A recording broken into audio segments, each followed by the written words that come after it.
Hello and welcome everybody to a very special episode of Transform Your Practice, Transform Your Life.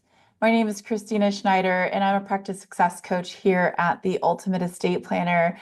And as many of our Ultimate Estate Planner clients know, as well as some of the listeners, I have been on this amazing journey working to get my MBA degree, and I have just graduated after 4 years of having entered into the part-time program back in 2021, and I just walked this last weekend, and I am officially a master in business administration. So I wanted to do a special episode and really share with you guys.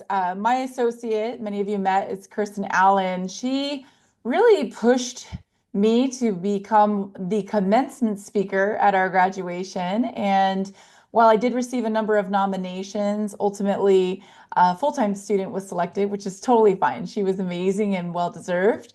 But I thought it would be a fun episode if I would give a commencement speech, because I did write a commencement speech just to be prepared in case I did get selected, and it became essentially a commencement speech I was not able to share, but I thought it might be a fun little Ultimate Estate Planner podcast episode that I could do here. And so with your permission, I'm going to use this episode to share the commencement speech I did not give. And so I'm really excited. I thought it could be powerful, maybe motivating to some, and I'll share a few reflective thoughts after. So cap and gown on, mic ready. Here's my unofficial, uninvited, but heartfelt MBA graduation commencement speech. Good morning, esteemed faculty, friends, and family, and most importantly, my fellow graduates.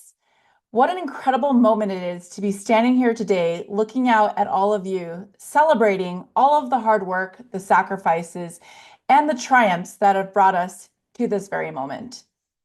If you had told me years ago that I would be standing here delivering a commencement speech at my MBA graduation, I would have laughed. Not because I didn't believe in the value of this achievement, but because for the longest time, I didn't believe in myself. Let me take you back to when I was in the 7th grade, sitting in Mrs. Frederick's pre-algebra class. I remember opening the textbook, my eyes scanning the pages filled with X and Y variables, and feeling immediate panic. Convinced I was in over my head, I bolted to the principal's office and I begged to be transferred to advanced 7th grade math instead. They agreed, and I spent the rest of the year excelling, bored and unchallenged, and convinced that I had made the right choice. At the end of the school year, we all took a placement test to determine whether we would advance to pre-algebra or algebra. And shortly after, Mrs. Frederick pulled me aside with a knowing smile and said, "Kristina, you are one question shy of placing into algebra. I'm going to challenge you. Why don't you skip pre-algebra altogether and just go straight into algebra?" I hesitated, but ultimately I took her up on that challenge. And by the end of the next school year, I wasn't just keeping up, but I was at the top of my algebra class. Mrs. Frederick later told me that she would use my story as an example for future students who wanted to transfer out of her class out of fear. Looking back, that moment wasn't just about math. It was about learning not to let fear dictate my decisions, something that I would come to realize again and again in life. Fast forward to that summer before my freshman year of high school, I had been playing basketball for just over a year when Coach Dubron approached me and said, "I want you on the varsity team." I looked at him wide-eyed with terror, and I blurted out, "Absolutely not. I am not good enough for varsity." He simply smiled and said, "Trust me, just try it for the summer."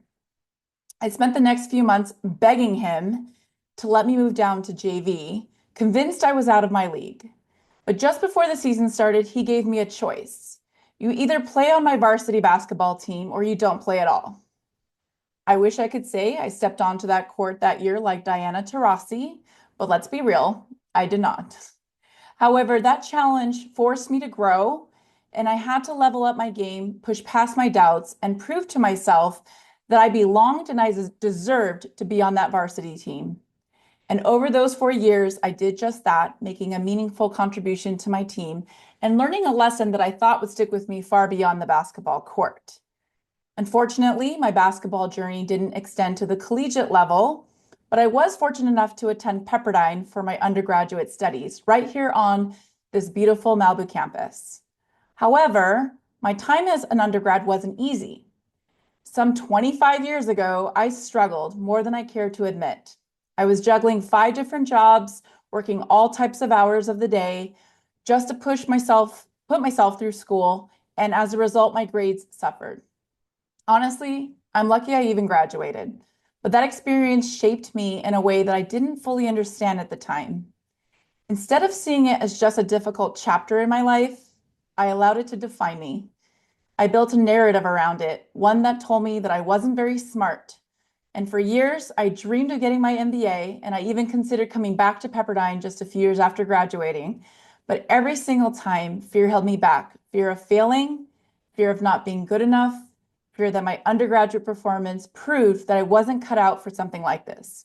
I simply wasn't MBA material. And so I let that fear keep me from pursuing what I truly wanted. But one day I had to ask myself, was I really going to let fear be the thing that defined me? Was I really going to hold back myself from something I wanted because I was afraid of falling short? Because I didn't want to risk failing? Because I didn't want to be anything less than perfect? But how often do we do that to ourselves? How often do we let the ghosts of our past doubts, our past mistakes, and our past insecurities dictate our future? How often do we let the fear of failure stop us before we even start? In 2018, I lost my grandfather, and just 2 years later, I would lose my grandmother. Their passing was heartbreaking, but one thing was very certain to me. They had lived full, meaningful lives. And in the midst of my grief, I found myself asking, am I living the kind of life that I want? Would I one day be able to look back without regrets and say, I lived my life fully and with purpose? Thankfully, I had some incredible friends, some of whom are in this very crowd today, who I shared my dreams with and who also shared a very simple but profound truth with me. They told me the time is going to pass anyway. So why not chase your dreams? Why not go after what sets your soul on fire? Who cares how long it takes? Because the alternative is letting 3, 4, even 5 years slip by to look back and think, man, if only I had started then, I'd be done by now. That conversation changed everything for me. It was the push that I needed to stop letting my fear and doubt dictate my choices and to finally take that leap. So I submitted my application to Pepperdine Graziadio Business School, and I believed in myself enough to try. And it wasn't easy. There were moments of struggle trying to balance the reading, the group projects, the exams, and my full-time job, and try to have some sort of social life. But what I found was something even greater than the challenge itself. I found growth. I found confidence. I learned that this MBA journey wasn't just going to be about those long nights and sacrifices that we had to make. It wasn't going to be about the grades that we got, but it was going to be about the connections that we make and the relationships that we formed.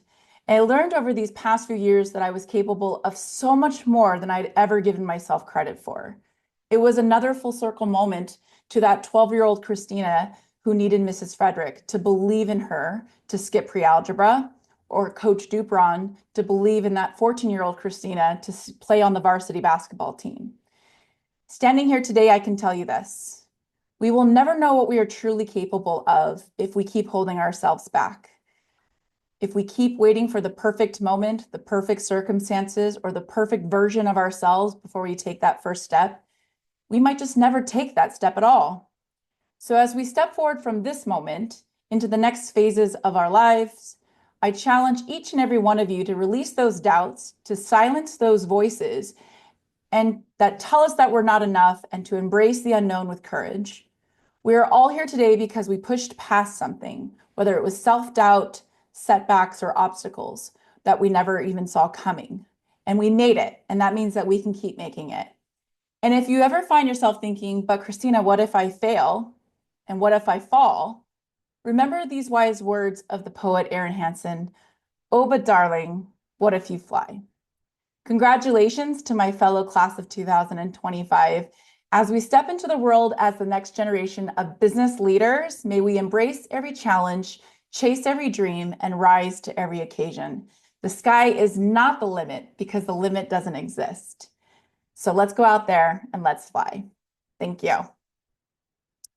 Yay! So there you have it. That was the speech in its first and unedited and never heard before form. And I really wanted to share that with you because, again, have you asked me, if I would have ever stepped up in front of the entire graduating class to give a speech, I probably would have died of anxiety and panic. And, I would say my Mrs. Fredericks and my Coach Dupron and my group of friends today really lies in a lot of the close people beside me, like Kirsten Allen and my parents. And so I just, I've always thought, you're never too old, it's never too late. I've met many people throughout my career here at Ultimate Estate Planner who have started their practice as a second career, or made really brave decisions, either personally or professionally. And so I really just want to encourage you to do the same. And, we're only given this one short life. If that's one thing that we do know from estate planning, anything could happen at any point in time. So why not live a life fully, without regrets, and with full purpose? So that's what I have for you today from Kristina Schneider, MBA graduate here. Thank you so much for tuning in to this episode. And thank you so much for all of our clients and prospective clients, all the love and support that I've received this last few weeks as I have finished out my MBA degree. So thank you so much. And I look forward to continuing to help you unlock your practice's potential. Goodbye, everybody.